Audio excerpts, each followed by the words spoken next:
And don't feel obligated, Curtis, to mention, Curtis, don't feel obligated to mention the company name. They shouldn't. Fair enough. Good morning, everyone. Just wanted to thank everyone for joining us today. We're going to get started here in a minute, but what I'd like to do first is just have everyone do a quick self-introduction, just your name, the company you're with, and your kind of specific interest or involvement around exit planning. So Karen, do you want to start? Sure. Karen Pez-Derrick. My company is Mega Living Insurance Strategies, and I specialize in tax mitigation, tax flow, leveraging, and succession estate planning for business owners, high net worth individuals, and people that love to do business on the golf course. Boy, have you got your elevator pitch down? That was awesome. Excellent. Okay, Joe, do you want to go next? I don't know. I don't think so. I don't want to follow that. Joe Markovich, Joco Business Coaching in Vancouver. I'm a certified business exit advisor and succession planner and bagel maker, former. And I'm here to elevate the knowledge that I have about exit planning and those of other advisors who have a vested interest in helping owners transition out of their business successfully. Excellent. Thank you. Curtis, do you want to go next? Oh,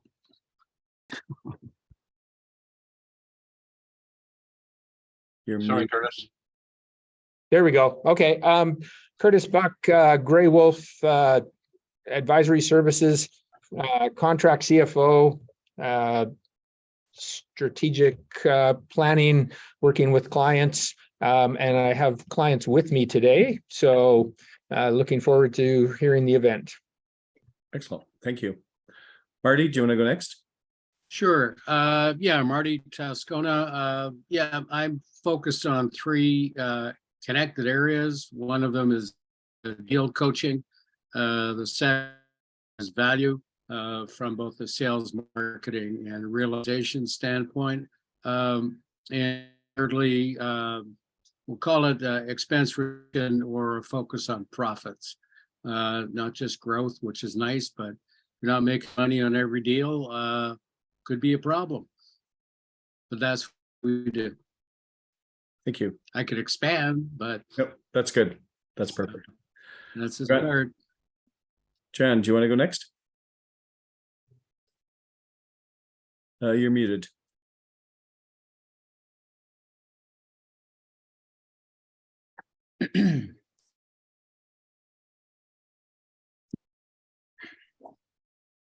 There. I finally found the unmute button. Hi, Brad. Nice to meet you. Robert, nice to see you again.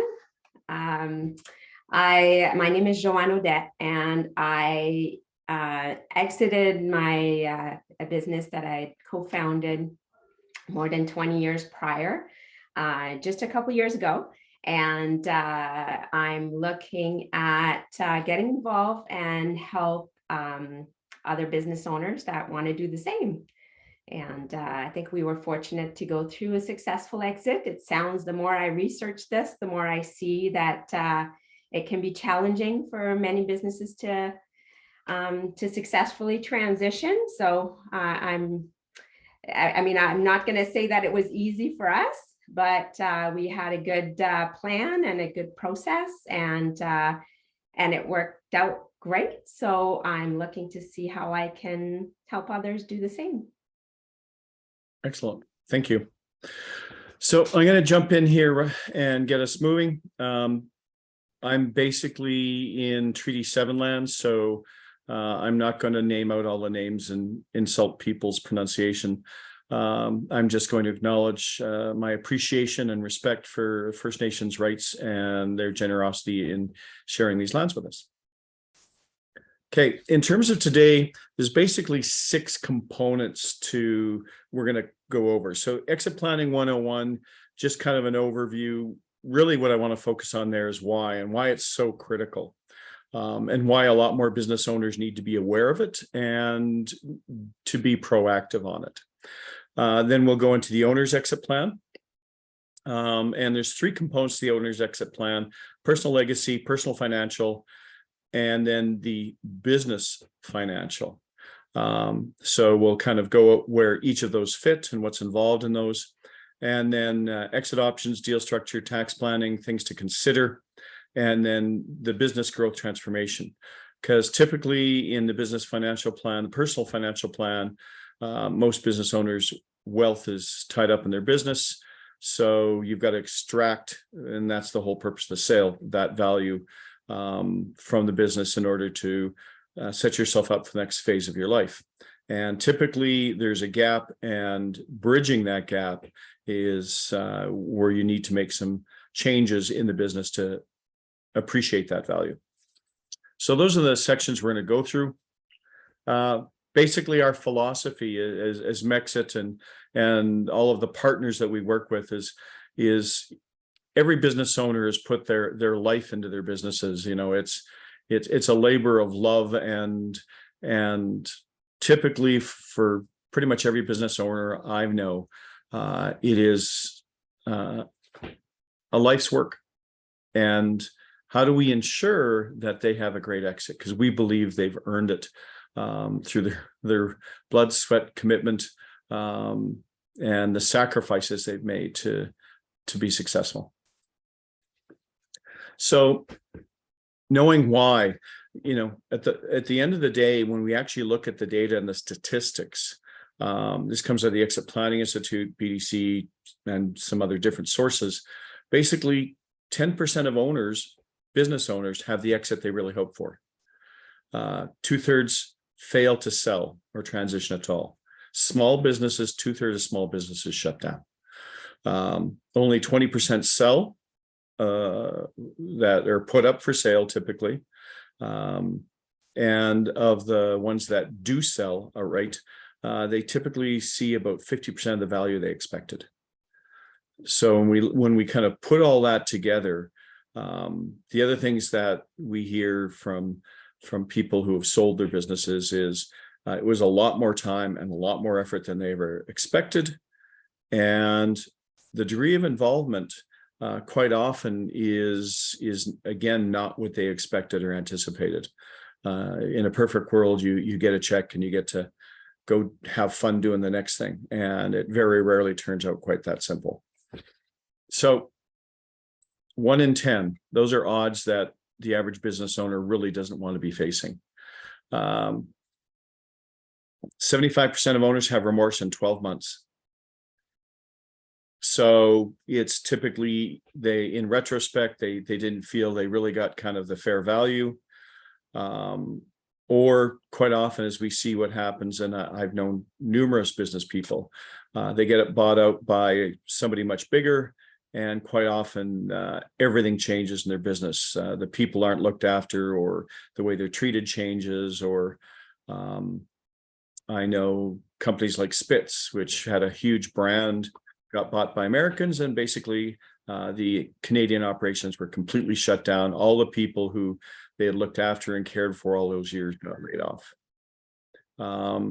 And the other big factor in terms of remorse is quite often, 6 months in, you realize that golfing is not real purpose and meaning in life. And they're not really properly prepared for life after their business. So, BDC says in the next 5 years, it's going to be a buyer's market. 40% of Canadian businesses are expected to transition in the next 5 years, according to BDC. PwC estimates basically in the next 10 years, 63% of Canadian businesses are going to transition. So we are really looking at, a virtual tsunami of businesses that are going to be coming onto the market, which creates a buyer's market. So again, if you want to stand out and be a shiny penny that gets picked up, how well prepared, how well you've anticipated where the market is going, what they're looking for, little things like ESG can make a significant difference on how attractive you are as an acquisition. And the other thing we've found from the research and the data shows is 3/4 of all deals are reactive, not proactive. So the two biggest drivers are either a personal crisis or unsolicited offers. And in the tech sector, we see a ton of unsolicited offers. Companies kind of go, oh, well, we're not even ready. But honestly, strategic buyer, they want to buy you when you've got and proven your growth potential, but haven't achieved it yet, because then they can get you for a discount and capitalize on that uplift. So unsolicited offers, again, when they come at you, if you haven't prepared properly and anticipated, it's going to put you in a reactive position and a much weaker negotiation position. So these are the things that you really need to be aware of. And preparation is absolutely crucial if you want to get a maximum value, best structure, best arrangement, the exit that you truly want, and the legacy, both personal and financial legacy that you truly want. Again, the data is really kind of sad. CFIB says 8% of business owners have a formal written plan. So that means 92% are going for that 1 in 10 number. And, our goal here in even just creating awareness and putting on these sessions is really to try and get the word out to advisors, to get the word out to business owners, that they really need to be aware of this and moving sooner rather than later. So that's kind of the why. I think if we can all kind of just help create a sense of urgency with business owners, you don't have to exit because you're prepared for it. It just means that it's like scenario planning. I've done work with larger organizations doing scenario planning. It's not, you don't do scenario planning because you're planning on that scenario to happen. You do it just in case.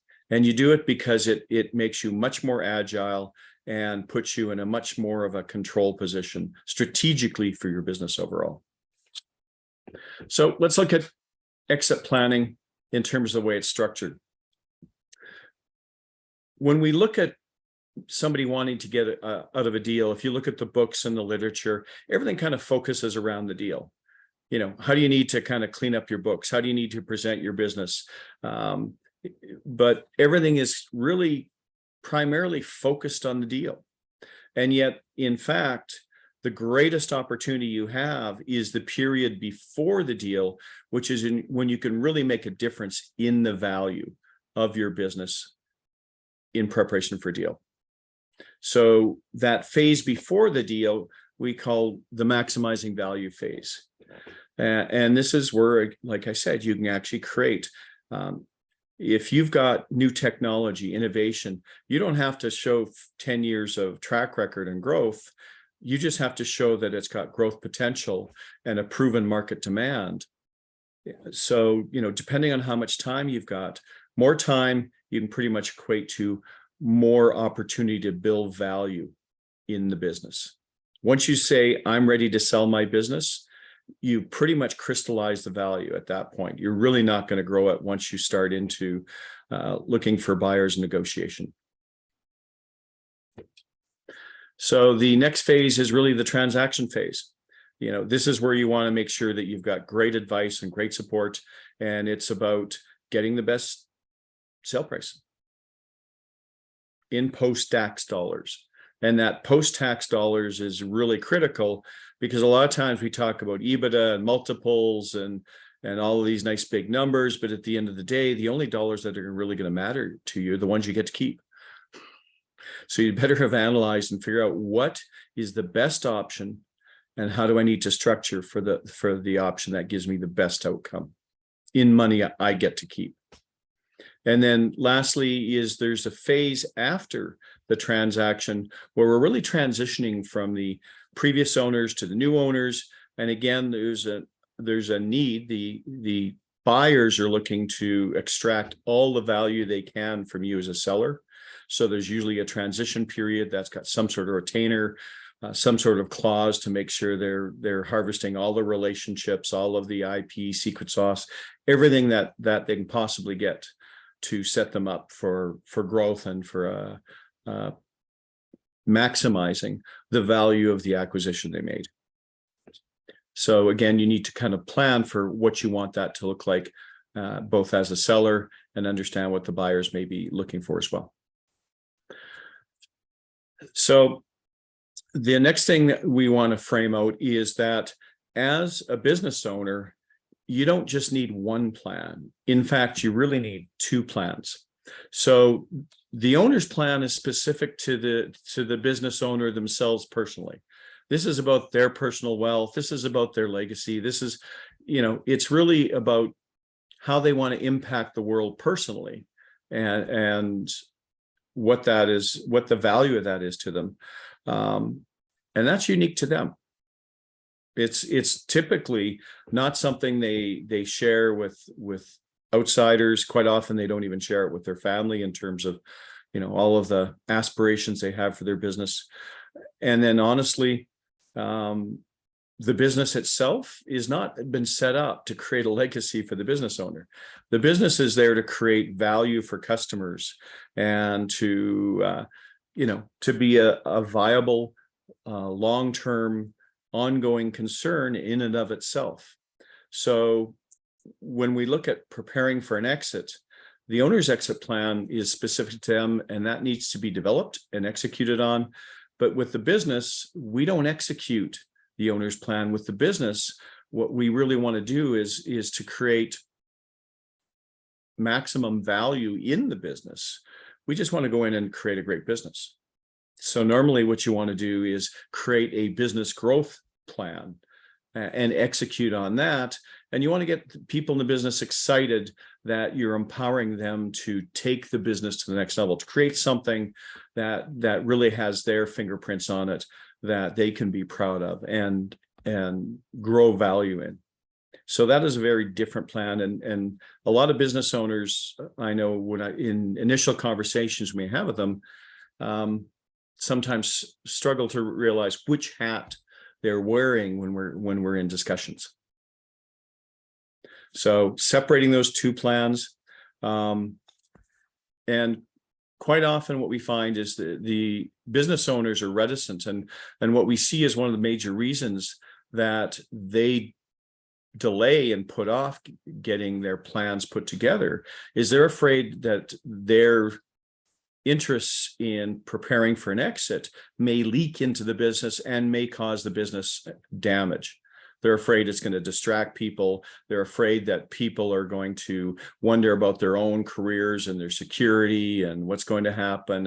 And it can really sidetrack. If the market finds out, they're afraid it may damage client relationships. It may damage, ongoing lines of business, and it may give competitors an advantage or a tool they may use against you. So that's why keeping these two very separate is very important for us as advisors to recognize, but also for the business owner to kind of separate in their own mind and in the processes that they go through to do these. So the owner's exit plan itself really has three components to it: personal legacy plan, personal financial plan, and a business financial plan. And really the ultimate goal is to sell the business for more. That's why we're typically engaged. That's what most business owners want to do, is they've created something that has real value and they want to be able to harvest that value. And to do that, your best chances are if you put together a team to help you make that happen. So Mexit, Robert and myself, were an exit planning and execution advisors. Think that we're really kind of business coaches. We're there to help the owner. We're there to help the business, and we wear different hats for those two different plans. But at the same time, you need an accountant, a lawyer, a tax specialist, a personal financial planner, M&A brokers, technology integration advisors if you want to put in new processes and systems, other business specialists, HR, IT, fractional CFOs, etc. And and starting to find other business owners that you can, in confidence, bring on as helping you. People like Joanne, who have done this before and can kind of really share their own experiences, because I found my other entrepreneurs always have a perspective and an appreciation that just business consultants don't have. I worked at Ernst & Young for a while, and I found, if you've never signed the front side of a paycheck instead of the back side of a paycheck, you really don't understand what my world is all about. So those are the types of things that you really need to put in place. This presentation is also available. We do a full one-day workshop. We have a workbook, and this allows business owners to actually walk through and start to prepare their own exit plan. So I've left this in here just to kind of help you realize that, within our process, we would actually take typically a business owner, or we provide this to business owners if they want to walk through this process ourselves. So if you're interested and want a copy of the workbook later on, please reach out to us and we will share a copy with you. Okay, so let's get into the personal legacy plan. So the personal legacy plan, really what our goal here is to make sure you don't have regrets. And do you have the personal and financial fulfillment that you truly want when you walk away from business? So the things that you need to do around this are, a personal readiness assessment. How ready are you in terms of, is everything in place structurally, emotionally, psychologically? Have you had the discussion with your significant other that you're going to be around a whole bunch, and are they prepared for that?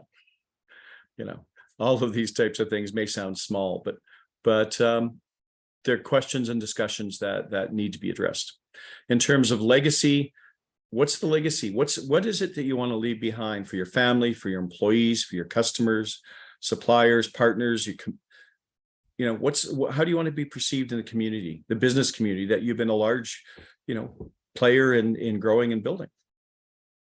And then it's really important, life after work. There's a fellow named Dan Pink who does a whole bunch of research in human motivation and human psychology. And what he finds is that really makes us feel engaged and alive is having autonomy, mastery, and purpose. Are you in control of your life? Are you learning and growing as a human being? And does your life have a purpose? Do you make a difference in the world? And you really need to have those figured out as well to have that no regrets. So some of the processes you can go through in terms of doing this personal assessment, there's a thing called a step analysis. Spiritual, what's my purpose? What's my passion? How do I want to make a difference? Things, what things do I want? What experiences do I want to have? And what people are important that I actually want to have more time with? What people do I want to have less time with? Figuring out all of those aspects of what I want next. And this is a phase where, in looking at this personal legacy aspect, what do you want life after the deal to look like? How long do you want to be involved after the transaction in your business?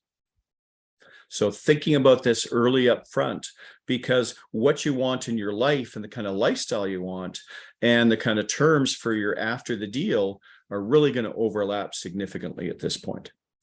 So you've really got to consider both those factors. Okay, let's go on. Personal financial.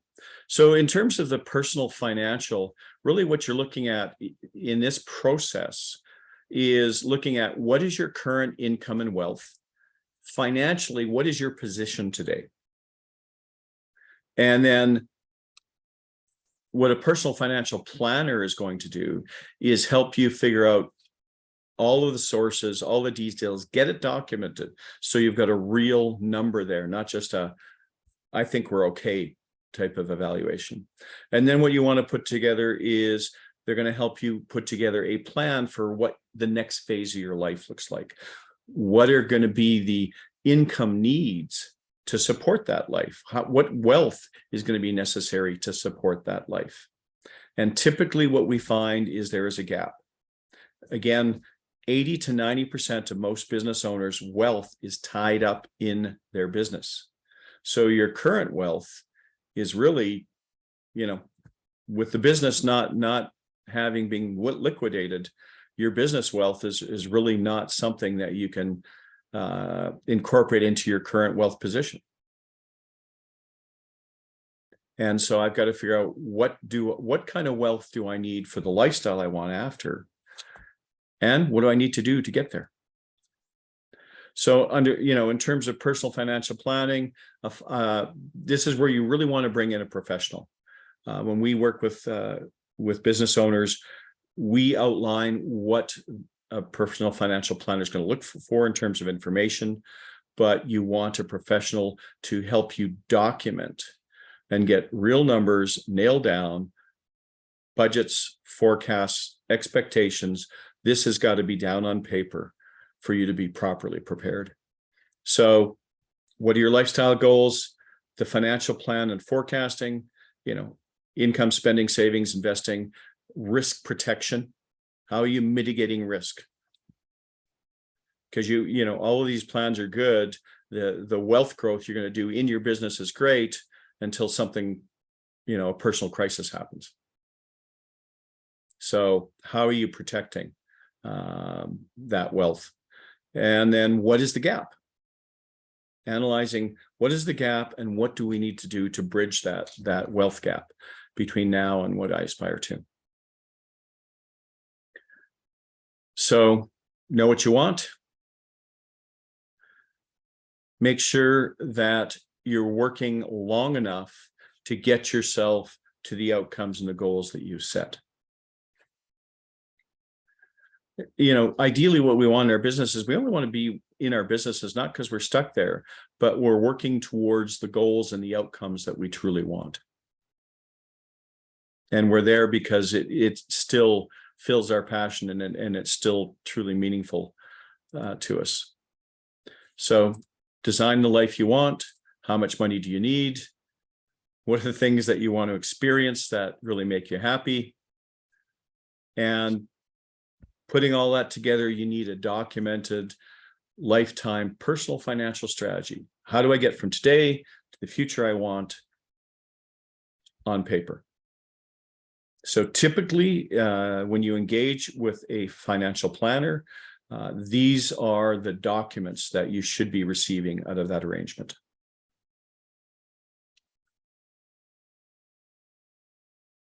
And at the end, you'll have a very comprehensive, very clear, well-articulated outline of what you want to achieve and how you're going to achieve it from a financial perspective. So one of the other things that you need to consider as well is managing overhead, because there's quite often fees and taxes that are involved. So when we look at this personal financial plan, you need to also consider what is going to be the overhead laid on top of that. So you need to also consider the fees and taxes associated, and that may impact that wealth position that you've got. Timing. Quite often in your deal structures, the timing of your payouts can be one of the major factors that gets negotiated. Are you helping to finance the sale? There's going to be numerous terms and conditions in your choice of deal structure that can significantly impact how you get paid out and that financial plan. So we give you an example. Quickly, how much do you need to fund your future? So let's say when I retire, I think $200,000 a year would be the kind of lifestyle my wife and I would like. We're not extravagant, just really want to spend time with our kids. with a 4% annuity kind of ROI, that means I would need $5 million in terms of wealth. So right now, my current wealth position is I'm worth 1.5 million. If I need 5 million to be able to generate that annuity for myself, my wealth gap is 3.5 million.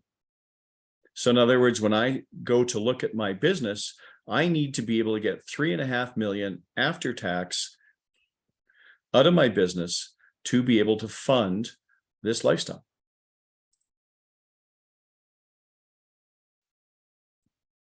So make sure you know what you need and what your business is really worth, and do what's necessary to bridge that gap and make those numbers match. So that's the personal financial. Let's go into the business financial. So the business financial really consists of kind of three things. One is an opinion of current value. So when we look at a business financial plan, what you want is you want to look at what is the value of my business today in my market, my industry, my region. So you want to get an opinion of that. And that value is going to be significantly affected by how ready is the business in terms of a sale, and how attractive is the business in terms of a sale. So that assessment of value is not just a standard multiple of EBITDA. It is going to be significantly impacted by that readiness and attractiveness. So then what we want to do is next we go into alternate value scenarios. So here's what my business is worth today. What could my business be worth? So that's where we look at different scenarios. Best in class is typically one. If I'm operating to the best margins, the best efficiencies, what could that be? And then strategic value analysis. Are there things in my business, particularly around market share, market position, intellectual property, technology, things that really are kind of unique to my business that can attract a strategic buyer? Again, that can really drive a significant change in multiples. And then the last phase is the business value gap analysis. So if my business is worth this today, it could be worth this at some point in the future. What are the things that I need to change to get from value A to value B? Simply put, that's really the process we go through within the business valuation. And to frame it out, I think probably everyone here has heard of EBITDA. So really, the strategic value, when we look at an assessment, it's really what is the normalized EBITDA? So what is the earnings before income tax, depreciation, amortization? And we've taken out personal stuff, let's put it that way, out of the business. We've made sure that salaries are normalized, personal expenses are removed, that type of thing. So we have a earnings number, and then we find an industry multiple. And when we talk about business values, that EBITDA is that's a hard number that you can derive from your books. It's the range of multiples where the discretion comes in.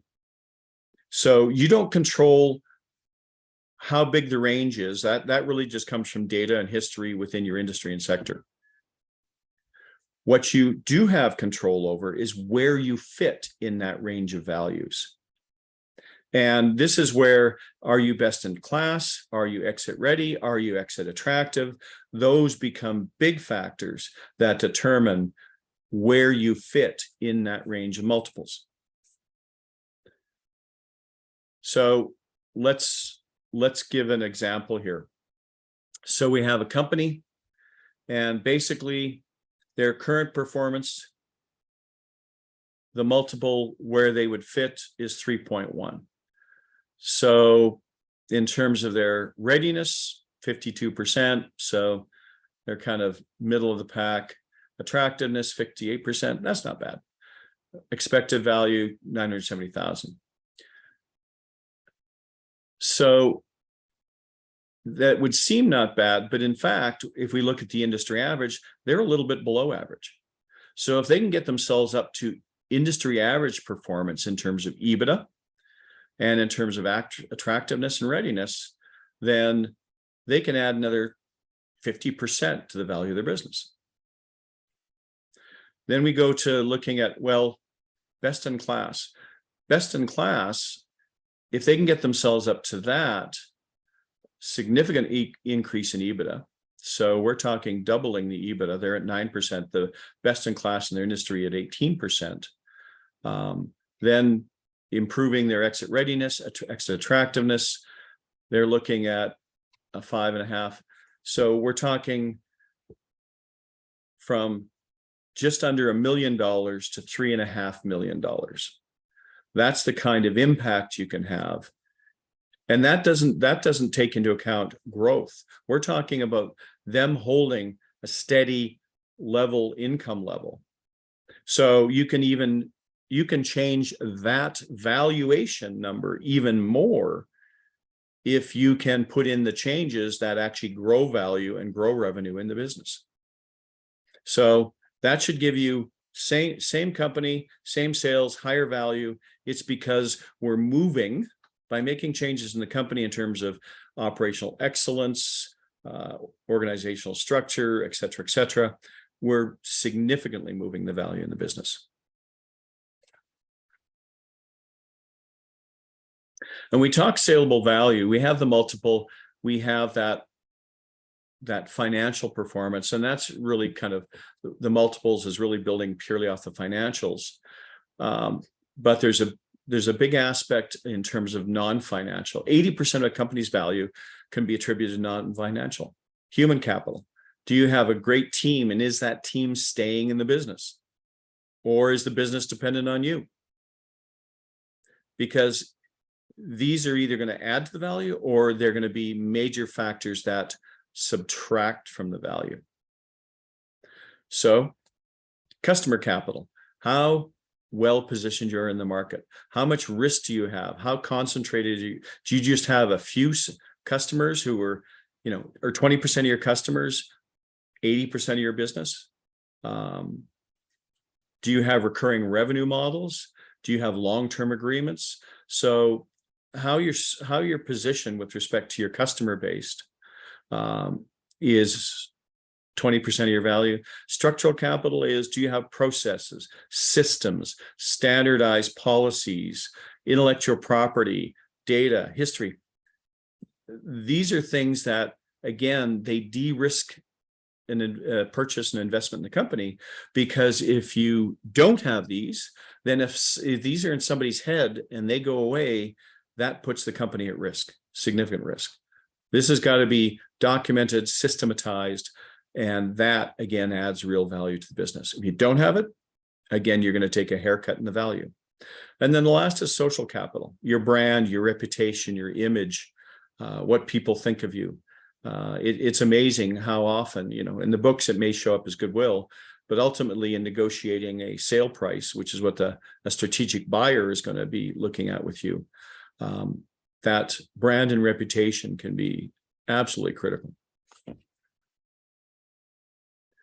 If you're a skeptic, let's give you an example for anybody who thinks only the hard costs really matter. So let's compare Shopify and RBC. I think we've all heard of those two guys, both proud Canadian success stories. What's ironic here is we look at the market cap. Fixed assets for RBC is $187 billion, 85,000 employees. You look at Shopify, 5,000 employees, 750 million, not billion. And yet the market cap per employee for RBC is $1.5 million. Market cap per employee for Shopify is 24 million. So That's not because of cash position. That's because of all those intangibles. So those non-financial values have significant value, and buyers and shareholders will tell you that. So when we look at that what's the current value of the business? What's the desired value or target value of the business? Next step, what steps do I need to take to get it from A to B? And that really, what steps do I need to take will be identified in the business growth transformation process. But your business financial analysis should give you some high points of things that you could and need to change in the business that can add to that value. How you execute on it, well, that's what you need to do in the business with the business. So next, let's look at options, deal structure, and tax planning. I'm going to take a breath here. My goal is to get through this in a fairly timely manner, because I'd like to leave as much time as possible for us to have a discussion. The other thing I'll ask is, as I'm working at getting through this quickly, if you can put questions, comments, anything that you want to share. We're going to make the chat available as a file afterwards. We're going to make the video available. But we'd also like to have discussion. So if you can put any questions or comments into the chat, please do so. And then I'll get Robert to step in every now and then and do that. So Robert, do you want to, anything in the chat? The only question that came up was the question around the readiness score, how it was determined. And I provided an answer in that we have an assessment tool that we use for that. And it's based on readiness is based on a review of internal characteristics. And then I added that attractiveness is another assessment that we do, which is based on external characteristics of the company. And the other question that came up was, are these assessments included in the workbook? And yes, the assessments are. Some of them are. Yeah. Excellent. Anybody else want to kind of jump in, turn on your mic, anything before I move on to the next phase? Any other thoughts or questions?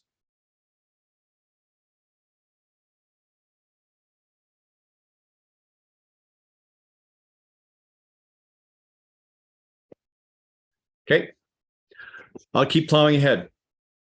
So think up your questions, because when I finish the presentation, I am going to be doing a roundtable with everyone and getting everyone's kind of thoughts around this.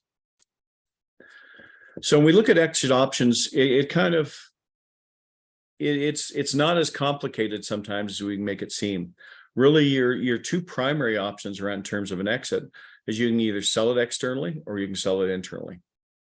You know, externally, it can be a private sale of equity. It can be a public sale of equity. It can be a sale of assets. Internally, it can be a family transition. It can be a management buyout. It can be an employee buyout. And, you know, those are the primary ones. It's interesting because in a lot of other companies, in a lot of other countries and companies, ESOPs are something that's been quite popular in Europe, becoming more popular in the States, in Australia, New Zealand, it's fairly popular, but it hasn't been overly popular in Canada. We don't see a lot of these in Canada, but we're starting to see more of them now. It's when, particularly, I think, as we start to see a real glut of businesses for sale, and it's easy enough to find out. If you want to check on that, go talk to any business broker. And the ones we've talked to are turning away 70 to 80% of the deals that are approaching them because they're looking at going, no, too hard to sell, or you're not ready to sell. And in which case, quite often when business owners realize that maybe that external sale is not an option, then they're typically left with what are my options internally? And so we're seeing more of this. Another approach is a deferred sale. So this is where we're seeing sometimes recapitalization. So we're seeing the market's not ready. We're not going to get the price we want. So do we raise some money, grow the company to that next level and sell then? Or potentially, and we've seen this particularly around leadership teams that have personal crisis, or leadership teams where they don't feel that the management team that they've got in place could successfully carry the business forward. Then quite often what we see is a merger, and then a buyout through or post merger, because if you can find a company that does have a strong, powerful leadership in your industry, in your sector, that's complementary, that would be kind of a strategic combination, then that can often be an alternate, another form of an exit. But it's typically not going to be a quick exit. It's going to be deferred to some extent. Orderly liquidation, just sell things off. And then the unplanned exit is, again, that's where we so often see the businesses just purely shut down. An orderly liquidation, there's still some residual value. Unplanned exits typically are crash and burns, where there's really nothing for anybody at the end of it. So those are really your options. And as you can see and imagine, there's pros and cons to each one. And within the workbook we've got, we list them all out and give you just a place where you can start to kind of think for your own interests and what you want. Think about what are the pros and cons of each of those relative to your own business and your own personal aspirations and values. So decide on what involvement you want after the transaction. Do you want to be stuck in the company as a lender? Vendor takebacks where you finance part of the sale are quite common, especially if you're not able to attract multiple strategic buyers, or if you're doing an internal sale. Earnouts, you continue in the business for an extended period, working as a consultant. If you've set up the processes and systems, have a strong team, quite often you may be asked to sit on the board or stay on in some kind of as needed, if needed role. Shareholder. So if you think there's a great opportunity that the company with the new ownership may see more investment, more growth opportunity, great opportunities for the synergy, the combination, you may want to hang around. And if you believe there's really an opportunity for a bigger ride up, or just the complete exit, I don't care. I want out, and I don't want to be involved with the company for whatever reasons. Typically, if you just want a clean, simple, complete exit, quite often that's going to cost you. So pros and cons, each option is going to impact your plan in terms of valuation, timing, how much leadership development's required to get it into a position where you can get the value you want. Estate and tax planning. Do you have everything structured so that your after-tax dollars are maximized, and your future role and involvement? So when we talk about minimizing tax on your business sale, it really is essential to plan for whichever form you'd prefer, but different options are actually going to trigger different tax structures and different tax situations.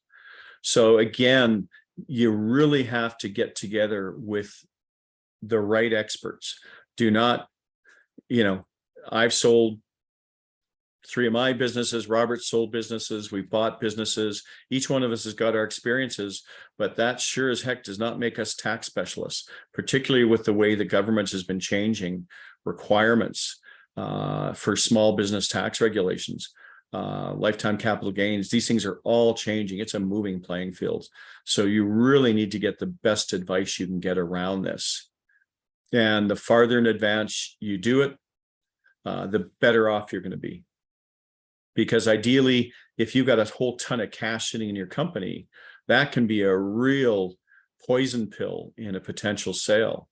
And you really have to, if you've got time in advance, you can do restructuring, you can slowly drain off, some of that cash or those assets into another company and optimize your tax position. So you need to think about this. You need to be aware of it. Tax considerations. Typically, lifetime's capital gains is probably the lowest hanging fruit for most business owners to be able to take advantage in terms of tax positioning. Right now, it's almost up to $1 million per person. So being able to share that with multiple family members can hugely impact on your post-tax sale value. Purifying. So you need to make sure, again, to qualify for lifetime capital gains, you got to make sure that everything is structured properly in terms of assets and how they sit, active versus non-active. You have to make sure that your ownership position is you qualify and are vested in terms of your ownership. And there's a 24-month window that's absolutely critical. If you think you're going to exit in 6 months and you want to maximize your tax position, you're probably way too late to do anything meaningful. So lots of things you can do, but you got to prepare early. So in terms of structuring, get advice, get the best advice. And it's funny because I've got advice from my accountants, I've got advice from my lawyers, I've got advice from tax accountants, and I've got advice from tax lawyers. And ultimately, I've found that no one person, because everyone has their own bias and their own position in terms of how they're looking at it. What I found has worked best is to actually pull my advisors into one room at one time and have the conversation where they can hear each other's perspectives. And collectively, we can quite often aggregate a more consistent and a more aligned strategy around that. But you need time and you need to do it in advance. So other things to think about in terms of structuring is it's not just your tax position, it's also your estate, your potential liabilities, sale of assets versus, a sale of the business. Again, are there residual liabilities, depending on which one you choose? Make sure you involve family, spouse. I don't know how many times we've heard business owners get to that point where they're going to have to do something, and then the next thing they go and they assume their kids were going to take over the business, and you'd be amazed at how often the kids come back and go, "That's not the life I want." So you got to make sure that you involve everyone in the conversation. And failing to plan is planning to fail. That's that one success out of 10. Shares versus assets. Shares are sold by the shareholder of the corporation, and they're buying everything. So they're buying the brand, the reputation, the liabilities, and the risk. So that's something that changes the implications and the risk factor for both buyer and seller. Assets are sold by the corporation. And assets, again, the tax positions are different for both. In terms of a share sale is the entire company. They're taking over everything. So basically, for the vendor, individual shareholders may be able to reduce and eliminate tax liability. So if you have other owners in the business, or if you have family members that you want to share your portion of the business with, there are things you need to consider. Quite often, I know I've got a bunch of clients up in Canmore, and I'm surprised at how many of them actually own the property their businesses are on. And again, that is, are they selling the business? Are you selling the property? Can you maximize your personal wealth and your personal position if you separate the two? So you need to think about what's the most effective structure to get you the outcomes you want. And the buyer in a share sale is taking on, is taking on risks, liabilities. There may be some tax advantages for them for taking on the corporation in terms of being able to leverage losses. There's numerous tax aspects to a share sale. Lifetime capital gains, as I mentioned, is really for small, medium-sized business, it's kind of the big prize you plan around. But you have to make sure that you're able to sell qualified shares. And there's criteria for what qualifies. And again, this is where you need to make sure you've got a specialist advising you. So I'm not going to go through what all those criteria are,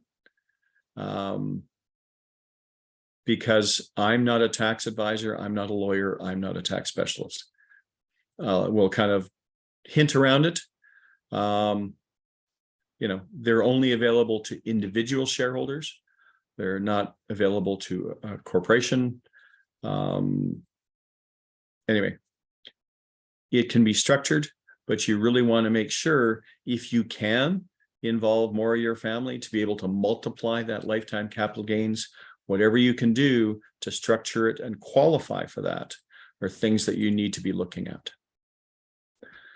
So in terms of qualified, this comes from one of our partners, a tax law firm. So 3 tests: holding period, shares must be owned 24 months. So you need to be getting that paperwork in place. If you decide 24 months plus a day you want to do this, that's not going to be enough time. Small business corporation test: 90% or more of the assets must be actively used in the business. So this is where, holding a whole bunch of cash or unused assets in the business that's passive is not going to set you up well. And holding period asset test: 50% or more of the assets must be used in active business for 24 months. So again, if you're going to do some restructuring, you need to give yourself time to get on board with these things. In terms of a family transition, we've got some checklists around family. I don't know about you, Robert, but from my experience in working with family businesses, this is one where I like to bring in a specialist, because I find family transitions can be much more complicated. There tends to be a lot more emotion involved. A lot more emotion, a lot more baggage, a lot more complexity. And so I found that with a lot of our more successful clients, they brought in advisors, mediators, people who specialize in facilitating the unique aspects of family. There's a little graphic we have here, which we include and is in the package that you can download. And this kind of outlines, ultimately though, the first priority that you really need to think about in a family transition is what's most important to you? Is it the family that's most important to you, or is it the business that's most important to you? Because those at the highest level, those are really going to be the determining factors for how you're going to approach this. So, when it comes to family, you've got to involve them, whether it's going to be an internal sale or an external sale. You need to involve family around the tax structures, around the ownership structures, around the transition structures. You really got to need to figure out how those fit. And if you do want to involve family, typically the tools that you use are trusts. Trusts really allow you to basically keep the money in the family tax-free. So in terms of using trusts and holdcos, these are basically separate legal entities that can hold assets and or shares in the other companies. And it's a way of distributing. You can distribute income. You can also distribute value, wealth, and again, that tax position. So using these kind of gives you a tax advantage, allows you to store cash without exposure to liability. It allows you to hold passive assets. So, we'll typically see holdcos holding property, major capital assets, those types of things that can be leased back to the company. And you can kind of start to distribute cash flow that way. It also makes it simpler to keep shares purified for capital gains exemptions, because it keeps a structure that may not get tainted by this. Are they passive? Are they active assets, etc.? And you can split capital gains through the trust. So as I said, it's a separate legal entity. It allows you to flow through, and each beneficiary, so every shareholder in those trusts, has a lifetime capital gains exemption. And there are also things that you can use to kind of execute on your strategy around estate, liability, etc. Holding companies are slightly different. Holding companies is, again, a separate legal entity. There are different types of holdcos. They can allow you to kind of siphon off cash, again, to reduce tax. They can allow you to hold passive assets. They can allow you to isolate and reduce risk. And typically we see them used in the long term to facilitate different type of estate plans and structures. So in terms of an asset sale, again, from before we talked about a share sale, asset sales, and we're seeing a number of them now with some of the companies we're talking to, just because they have not done tax structuring.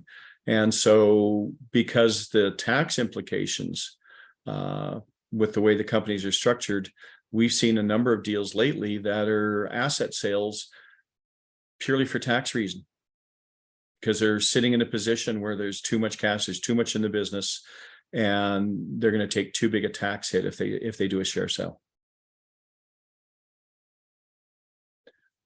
So as it outlines there, for the seller, corporation pays the corporate tax on the asset sale proceeds. There's, with an asset sale, you're still holding ownership in the company, but now that asset has been sold, and now that sale value is sitting in the company.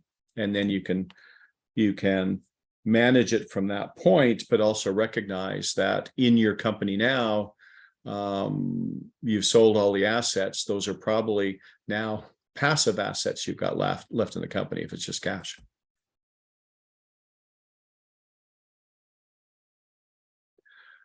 So tax considerations in the deal itself. So are there restricted covenants, non-competes, non-solicitations, confidentiality? Are there earnouts? Is there vendor financing? Are you considering ESOPs? And how are you allocating the purchase value? So these are all things that you need to consider vis-a-vis the structuring of your deal.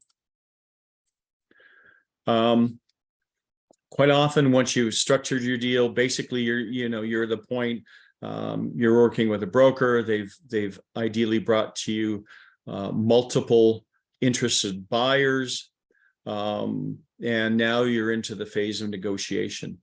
And basically, negotiation to sell your business, it's like any other negotiation. You want to go into it strategically. You want to go into it with a clear head.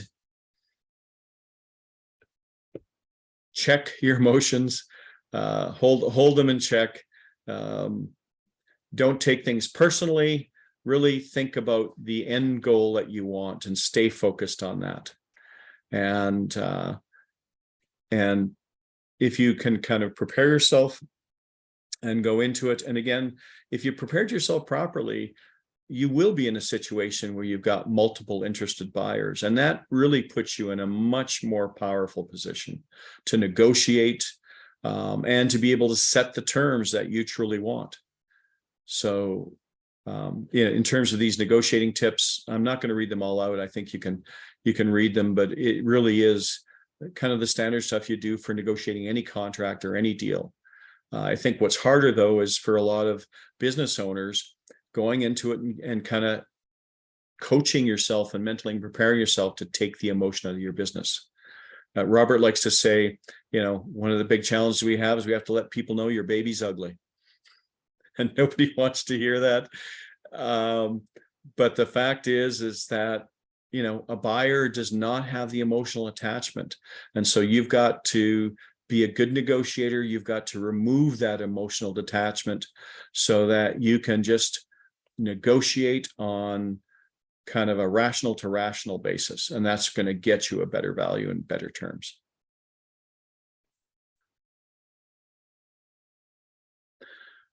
At the end of the day, again, when it comes to the deal, get expert advice, because the danger in these is in the details. This all sounds fairly simple, but when you get into selling your business and you go to a deal, all of these details make a big difference in what you're going to walk away with and whether or not you're going to have a no regret exit. So make sure you've got the details covered. Make sure you've got the advice you need from your accountants, your lawyers, your tax specialists, your M&A advisors, all of those people in the deal. Okay. So the last piece I'm going to go through a little bit quickly here, because we do another workshop on this separately, which you can join in, is the business growth transformation plan.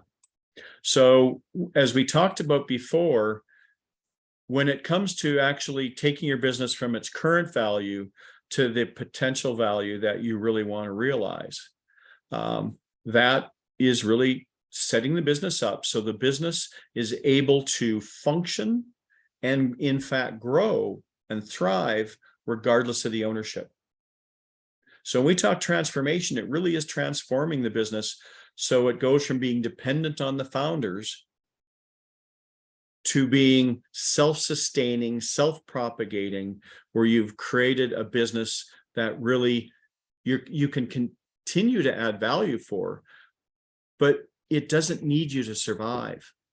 That's when you have a business that has real value, is when it is self-sustaining, because that's what a buyer is truly looking for and truly buying.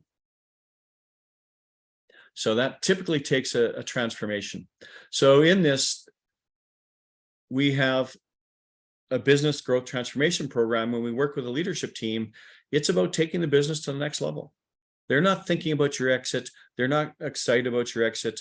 That's not the conversation we need to have. And that's not the work you want to do with your team. The work you want to do with your team is, how are we, specifically you as my extended leadership team, how are we going to take this company to the next level?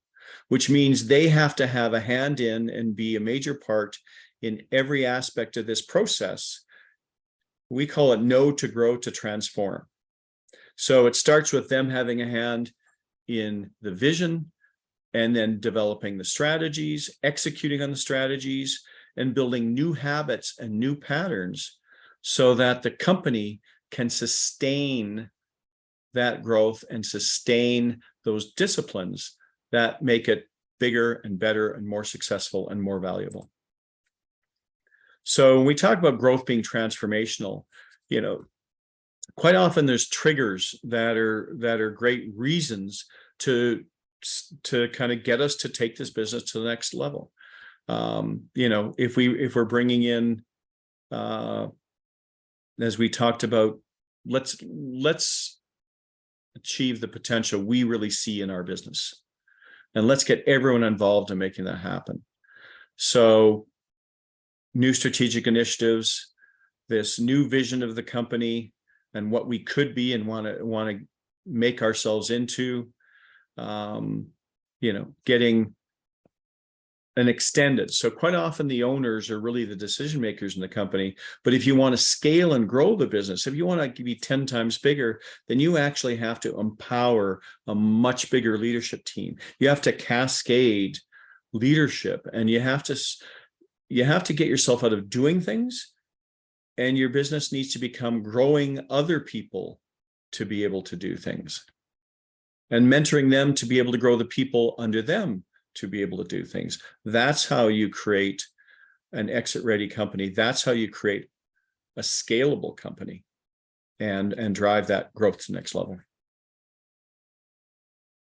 And, you know, this is based again on kind of change initiative data and histories. And we see kind of two different types of growth quite often. Not all growth is transformational. So quite often what happens is when we see just owner-led growth, you'll see initial changes, everyone gets on board, this is great. But if the change and the transformation sits at the top, just with the senior leadership team, then what happens is the rest of the organization comes along for the ride, but after a little while, the momentum stalls. And typically what you'll see is after over a couple of years, you'll see the company fall back to pretty much where it always was. If we really want the business to do transformational growth, then it is a different process. And where this data comes off and the process really that I'm speaking to here, the data comes from, is out of Harvard. There's a program called the Active Corporate Transformation methodology and framework, and that's really where this comes from. So this is a process that's kind of used with Fortune 500 companies. It's how they drive major transitions. The fellow who developed this program works for, like, he's turned around companies like Intel and things like that. But basically, we've taken this and you can still use the kind of same framework and methodology and apply it to a small, medium-sized company. But you've got to take it and do it at a level that's doable by normal people. And that really is about involving much more of the company, getting everyone involved in taking the company to that next level. So it takes longer to get everyone involved, but it truly is what's transformative. So if it only stays at the senior leadership level, transformation is typically not the outcome. If you get everyone in the organization behind it, then it can be transformative. In the long term, it'll take you to that next level. So around this framework, business growth transformation, three key things. We call it know to grow to transform: strategy execution, and culture.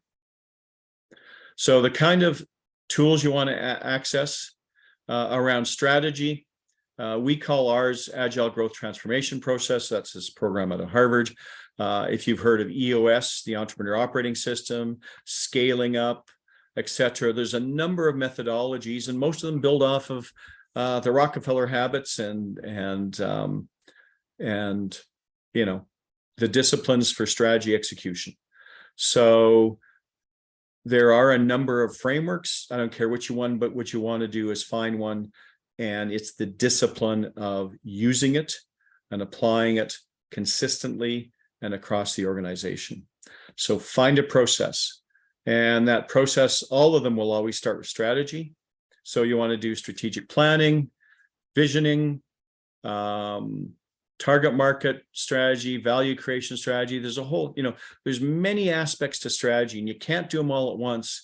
You need to figure out what are the right tools, what's the most important thing to do, the few things you're going to do that really make a difference. So there's a big list there. Don't worry about all of them. Do what's most important for your company, given where it's at today. Growth, strategy execution is, again, taking this disciplined process and applying it. And it's really taking and breaking down kind of a long-term vision and a long-term priorities, what needs to change to grow the company, and then starting to turn them into action plans. So these 90-day sprints are 90-day action plans, and you need to develop and grow the skills of the team around problem solving and around KPIs and measurables and all of these types of things. So there's a whole bunch of tools and processes that you can go out and find and that will enable you to do this strategy execution. And really, culture is transformation in terms of culture is just taking changes and making them into our new standard operating procedures. Is taking what we figured out really works and drives growth in our business and making that our new norm. Because culture is not something weird or mystical or magical. Culture is strictly a pattern of behaviors. What behaviors get us results? What behaviors do we tolerate? And really, those define what your culture is. So figure out what works and what behaviors do we not tolerate because it hurts us. Figuring those out and making that our new normal is really where you transform the culture. So around strategy, again, what we find is most effective, quite often people get lost in the details. And one of the things in this Harvard Agile corporate transformation stuff is they talk about you need to find the simplicity beyond complexity. So we get lost in our businesses quite often when we're building strategies. We need to do everything. So how do we get beyond that? Well, every business has really got three functions. And those three functions are where you really create value. Your ability to go out and get business, to bring business through the door. Your ability to deliver for the customer with excellence, so that that customer at the end of the day loves you and what you've done for them. And your ability to support the effective functioning of the business. So it's like the lubricant of all the gears. You know, do we have the leadership and the training and everything that needs to be in place so everything functions smoothly and is scalable and growable and we have capacity? So, and all of those really build around that vision of what does this company look like? What's its potential? When we talk about growing it to the next level, what is that next level? So again, this is actually based on research and data. The kind of things that tend to create the most value in each area is around increasing market shares, which really means building a sales machine, a very effective sales and marketing machine. That's one way to grow significant value. Let's take on more market share. Mergers and acquisitions, fastest way to grow a company.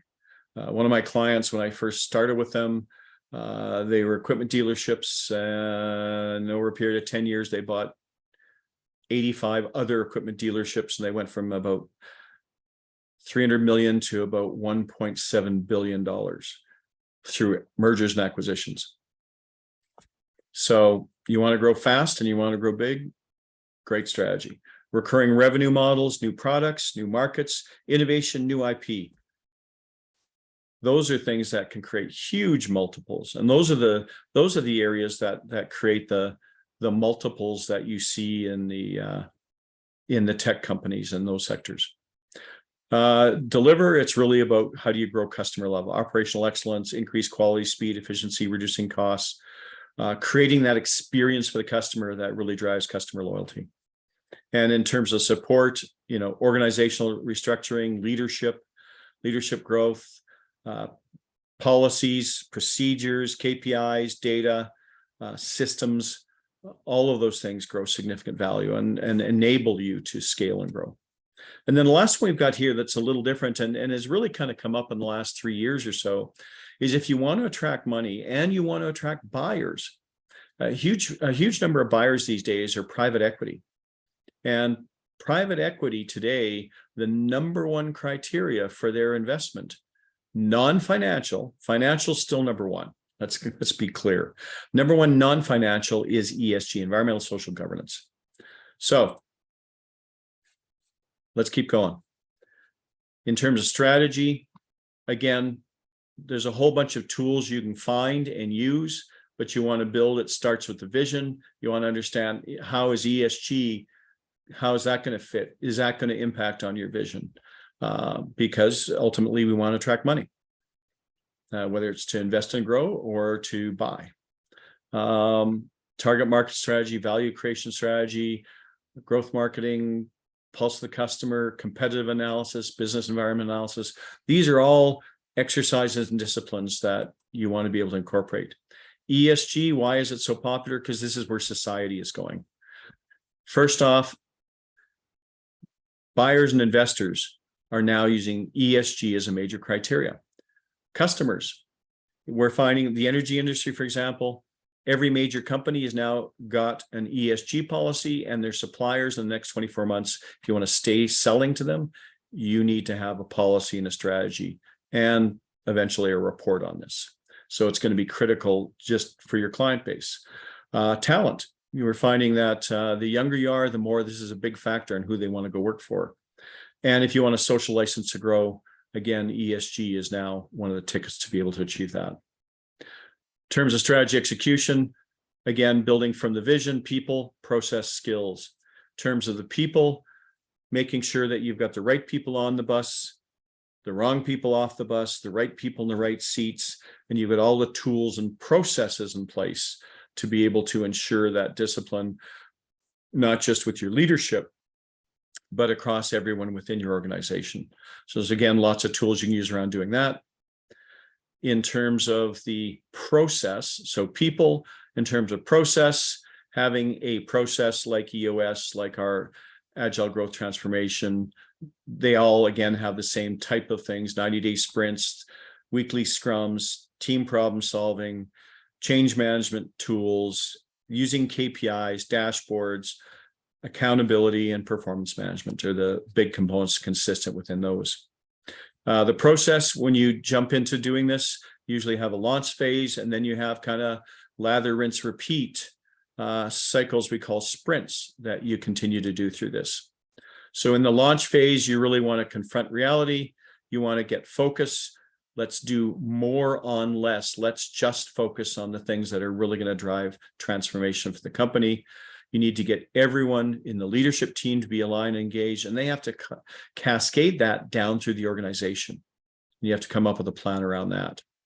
So in practice, what it typically looks like in the first 90 days, in the first 3 months, you do a whole bunch of planning and getting yourselves kind of organized and ready.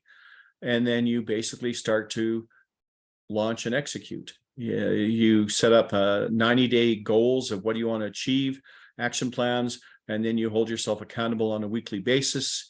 You start building your skills around people, you start building your skills around communication, and you follow through this. And at the end of that, you come back and you reassess and you do another 90-day plan. Continue to hold yourselves accountable, drive the change, continue to learn and grow your leadership team. So this becomes just a repetitive lather, rinse, repeat cycle. And with time and focus in terms of doing the right things, this creates the position opportunity to take the business to the next level. And to get them there, you can set the right direction, but if you don't give them the tools and the skills they need to achieve that, they're not going to achieve that. So this is, again, the kind of leadership skills, but not just leadership. If you want to attract and retain the best people, you have to train everybody in the company with the same toolboxes, so they have the same language, the same references, the same ability to grow. That's what really keeps people engaged, is when you're growing them to be the best they can be. In terms of what are the disciplines we use, basically we have what we call a 3M model. You need to mandate, market, and maintain. So understanding that when you go to drive major change in an organization, a transformation, you're going to hit resistance, and understanding what that resistance is going to look like and the things you need to do to overcome it is absolutely critical. And our model, again, simple, we find is easy to work and to train and to execute on. So mandate, market, maintain. So mandate is everyone's got to be on board. Nobody gets a free pass to sit on the sidelines. And you have to provide safe passage that they don't have to be successful, but they have to be there and committed. In terms of market, you got to go to everybody in the organization, have to answer the 3 marketing questions with every person in the organization. Why should they care? What's in it for them? Why should they believe you? If you don't market to everybody, why should they care? What's in it for them? Why should they believe you? They're not going to be on side. And then maintain. As soon as you start acting and executing on this, it's going to get hard. So you've got to put everything in place that they have no excuse to give up. Training, support, rewards, consequences, champions in areas, growing the next generation of leaders, all those things have to be in place for you to be successful. You do those three things, and whether you're putting in new software or transforming your business, you do all three of those things, it'll work. So, and there's an old saying, we had to change thinking to change behaviors. The new perspective is, if we change behaviors, we can change thinking. Because I don't control your thinking, but I can control what's acceptable behaviors within our company. So this is a framework we've seen that truly works. So we've got a takeaway checklist. This is everything that that kind of in a box in terms of things that you want to consider for yourself as you start to think about potential exit. And we invite you to share that. That is a very medium dive on a lot of stuff, but I hope that gives you basically a framework of the things that you need to consider to kind of prepare yourself to grow the value, grow yourself personally, to set yourself up for a great exit.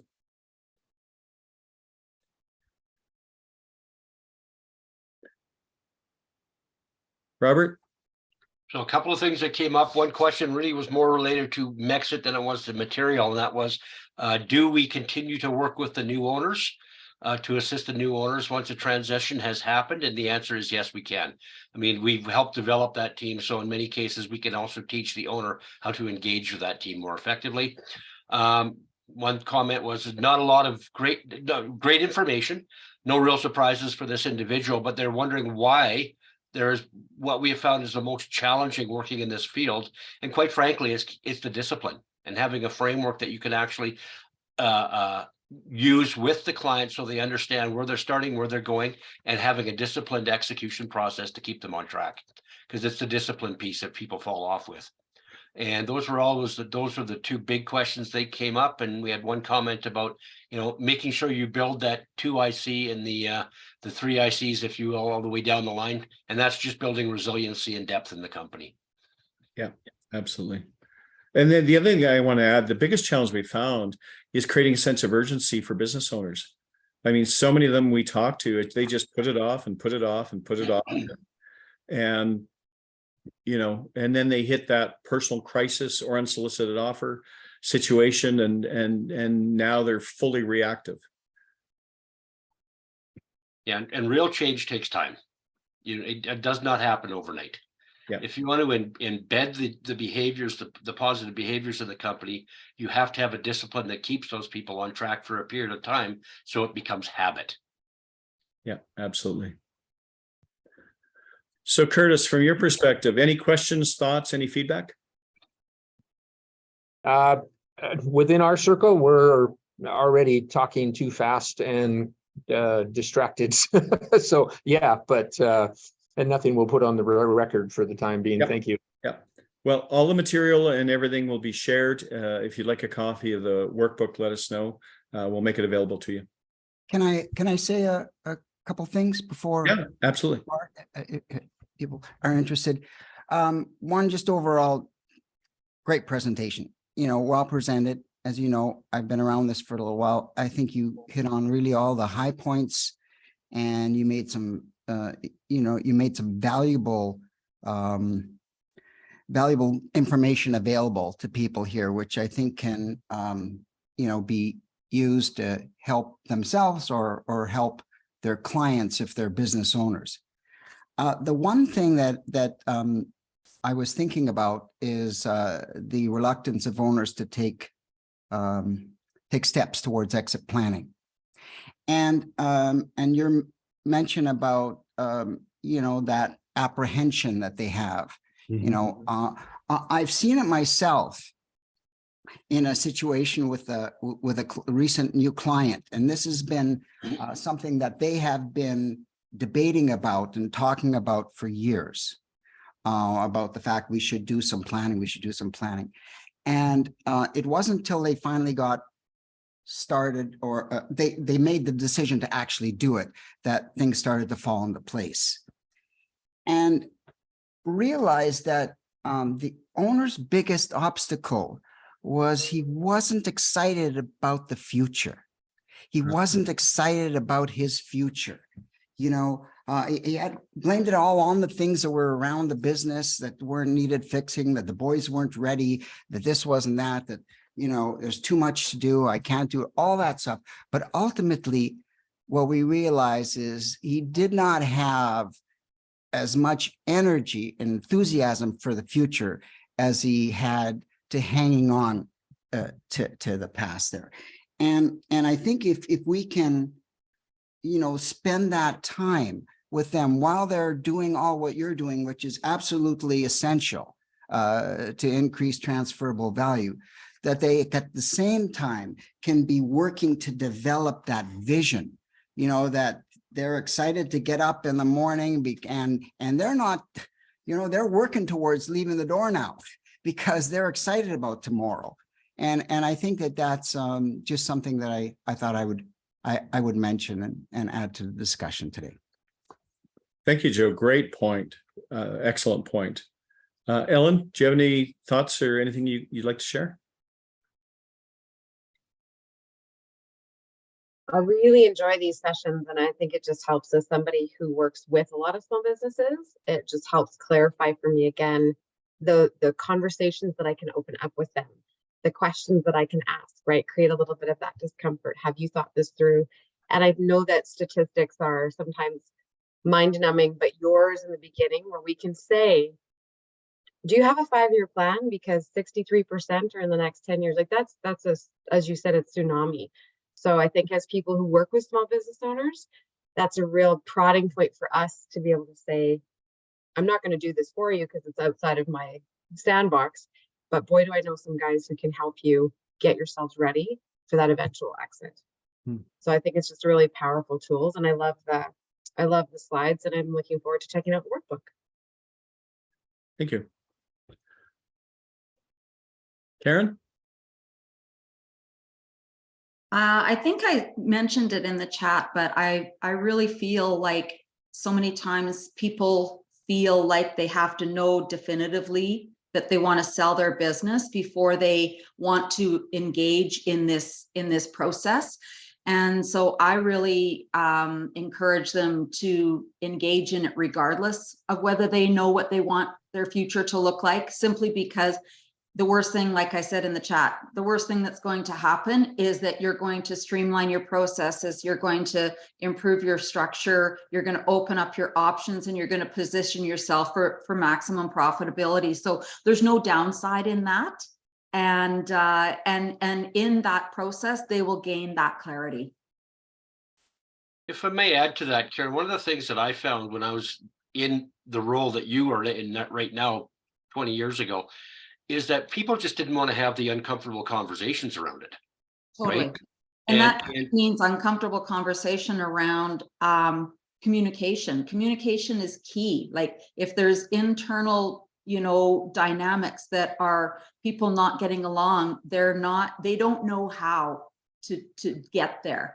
And so sort of that third party coming in and creating that space for them to step into and have that conversation is really, really valuable, because if they would have been able to do it, they would have already done it. Yep. Yep. A couple of hands raised. Let's start with Joanne. Always challenged on the unmute. Karen, I think that's a great point you made, and it was great service to your clients. This is also one of the best piece of advice that I got as a business owner years ago, was that it didn't really matter if eventually I wanted to sell or if I wanted to keep my business as a passive, some passive income. What the buyer would want is similar to what I would want if I wanted to hold on to the business as a streamlined, as just a stream of income. So that's great advice, and it puts you on the right path and the right mindset to actually get moving on those actions that you want to have, that things you want to put in place, and to maximize your value and to be able to eventually work yourself out of the business.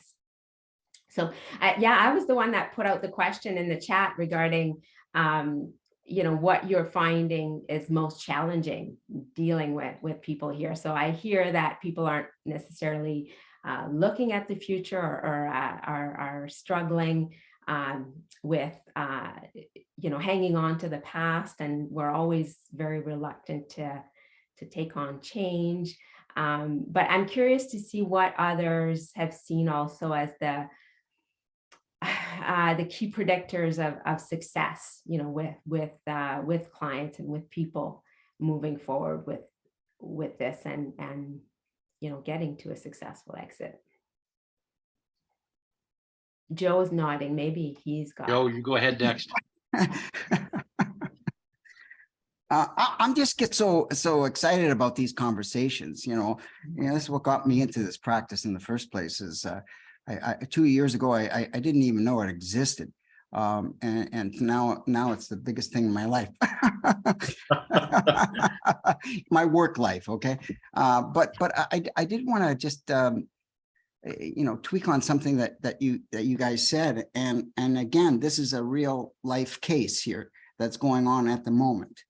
And the issue that the owners were having was that they really wanted to give the business to the boys, but they didn't think the boys were ready.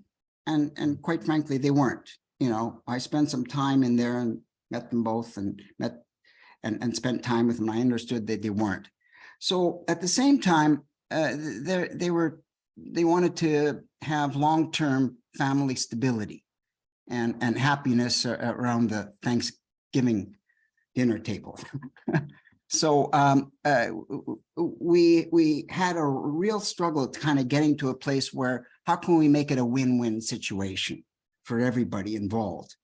And it seemed quite challenging in the sense until we recognized that if everybody knows up front what the game plan is, and everybody agrees to the game plan up front, then, if the thing doesn't happen, if the boys aren't able to take the business to where it needs to go, and it's not just like throw them out there and let them swim. No, with professional coaching support and time and metrics that they can achieve towards, motivated towards, because if they achieve them, guess what? They get shares in the business. If they don't, mom and dad, are going to have to sell the business at some point. And that's option 2. So at the same time, like you say, yes, we're doing everything we need to do to make the business more valuable for sure. But at the same time, we're giving the boys an opportunity with support and guidance along the way to be successful. We don't want to set them up for failure, but to be successful, that the business can go in the way that the owners want, which is legacy, while at the same time ensuring it that if it doesn't happen, we've got a plan B, and the boys are good with that because they agreed to it up front. Can I add one more thing to that? Yeah. Jen, when you talked about what characteristics kind of lend itself. So I've been doing this growth transformation work for 14 years. And the key I've seen with the companies who have transformed most effectively, it's the owner's willingness to let go and courage and their tenacity, because this takes time. There is, when an owner comes to me and they want a quick fix, there is not a quick fix. It takes time to empower people, to grow them, to build the 2 ICs and to mentor people, to build the people below them, because you need to get everyone. So everyone has got the mindset of their job is to create the most value and find other people to do the stuff that somebody else could do to allow them to focus. And when you start cascading down that scalability and capability, then you build this organization that does nothing but grow itself. And then everyone's pushing towards that. When we can accomplish that, when they can let go and they can empower others and engage others, then every company I've worked with, we get to a point where I know we've transformed and the company's sellable when the CEO comes to me and says, you know what, I need to write myself a new job description because I don't know what to do anymore. It's all taken care of. Yep. Yeah, I agree. I think that's a great point to add. I mean, really, and the letting go part of it, I think the key to that is if you're hanging on to something and you haven't got a new rope to hang on to that, you know, that's going to kind of pull you, then it's hard to let go. That's why I think, and I'm not, you know, I'm not an expert at creating that vision for that person. People need to help do that. I had to create one for myself, but if we can help them create that vision, they will be more open to letting go. Yep. And we have to grow the people under them so that they have the trust to let go. Trust. It's not Yeah. just blind trust. No, It's earned trust. earn trust. Yeah. Yeah, that's right. And it's confidence, you know, having the confidence and trust that things will be okay, you know, and you know, when I go, I mean, things are going to be okay because, you know, we've done some good things to secure the business stability for the future. Okay, we're gonna have to wrap it up quickly. Robert, who do you want to? Oh, I think we're good. Did you have one thing you wanted to finish off, John? Yeah, I do. I mean, I love this kind of exchange and this kind of conversation. I'd love to reconvene at some point in time. I'm also running out of time. But just like Joe, I've become passionate and excited about this. I love the way my life has turned out. And I think I can help others achieve the same thing. Just looking at ways to actually get involved in this and reach business owners at the right point in time. I've been networking a little bit here with a variety of people, BDCs, some other exit planners, and yeah, I'm just looking at ways to getting involved. And I know I talked with Brad, you and I have similar profile, engineering, MBA, and it helps a lot in understanding certain things and applying certain concepts. And Robert, we've talked about you know, how to reach these business owners and get in front of them at the right time. And that's what I'm finding for me at this point in time the most challenging. And I guess word of mouth referral is probably, like, it's the best avenue I've found so far. And as a matter of fact, I have a meeting in 15 minutes with a prospect seller. So So do we. forward to that. I just want to thank you both, Robert and Brad. It's been really a pleasure to get to know you and to just begin to start to figure out how we can mutually benefit our clients. And I just really applaud you for bringing this framework to the marketplace and providing a place for business owners, because they're so used to doing it all themselves and making all the decisions themselves and finding all the answers themselves and creating this everything themselves, that to have some partners in doing that, I think is a really valuable asset for them. So I look forward to seeing how we can do more together.